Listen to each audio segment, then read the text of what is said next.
Hello साथीहरु, स्वागत छ तपाईहरुलाई हाम्रो युट्युब च्यानलमा। साथीहरु, OnePlusले अर्को एउटा नयाँ स्मार्टफोन लन्च गर्न गइरहेको छ जसको नाम रहेको छ OnePlus Nord CE2 Lite। नाम पनि साथीहरु कति लामो रहेको छ है। रेन्डर्स अनि लिक्स अनुसार चाहिँ यसका सम्पूर्ण स्पेक्सहरु बाहिर आइसकेको छ। यो फोन चाहिँ एकदमै तगडा स्मार्टफोन रहनेछ।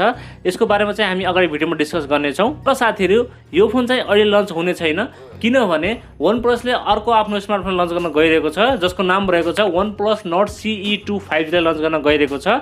यसको लन्च पछि 1 या 1.5 महिना पछि यो फोनलाई चाहिँ लन्च गर्नेछ।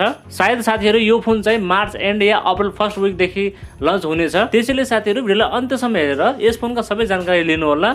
यदि त्यो भन्दा पहिला साथीहरु, यदि कन्टेन्ट राम्रो लाग्छ भने च्यानललाई सब्स्क्राइब गरिदिनु होला र साथमा रहेको बेल नोटिफिकेसन प्रेस गरी नोटिफिकेसन अल गरिदिनु होला ताकि यस्तै भिडियोहरु तपाईहरुलाई प्राप्त हुनेछ।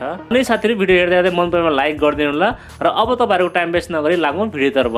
त्योभन्दा पहिला हामी त यस फोनको कुरा गर्नेछौं डिस्प्लेको बारेमा।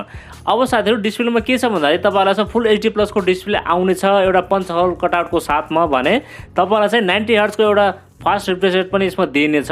अब साथीहरु, यो चाहिँ कन्फर्म भएको छैन कि यो डिस्प्ले एउटा फुल एमोलेड आउने हो या तपाईलाई कुनै हाई क्वालिटीको आईपीएस डिस्प्ले आउने हो, यो चाहिँ अझै क्लियर भएको छैन। मलाई जहाँसम्म लाग्छ साथीहरु, सायद यसमा तपाईलाई आईपीएस डिस्प्ले दिन सक्छ होला। अब लेट्स सी, हेरौं अगाडि अपडेटमा आयो भनेपछि म तपाईहरुलाई त्यसको जानकारी गराइदिने छु।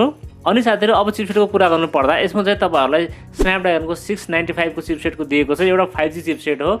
यो चिपसेट चाहिँ साथीहरु एकदमै तगडा चिपसेट हो किनभने यसको स्कोर चाहिँ 4 लाख सम्म आउने गरेको छ। र अर्को कुरा के छ भने साथीहरु, यो चाहिँ 6nm बेस्ड एउटा पावर एफिसिएन्ट चिपसेट हो। यसले फोनको ब्याट्री पनि कम कन्ज्युम गर्नेछ र जसले गर्दा तपाईलाई एउटा राम्रो ब्याट्री ब्याकअप पनि यसले दिनेछ।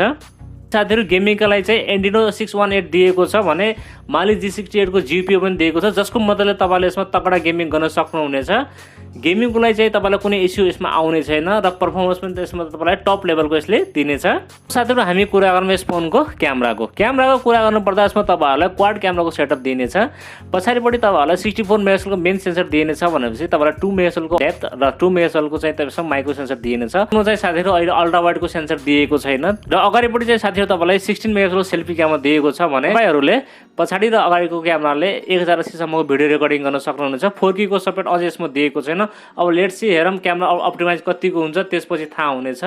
सफ्टवेयरको कुरा गर्नुपर्दा साथीहरु यसमा तपाईहरुलाई एन्ड्रोइड 12 देख्न सक्नुहुनेछ आउट अफ द बक्स। भने यो चाहिँ आउनेछ ओक्सिजन ओएस मा आउने। ब्याट्री चाहिँ साथीहरु यसमा 5000 mAh को ब्याट्री आउनेछ भने 33 वाटको फास्ट चार्जरको साथमा आउनेछ। सेन्सरको कुरा गर्नुपर्दा साथीहरु यसमा सम्पूर्ण सेन्सरहरु आउनेछ।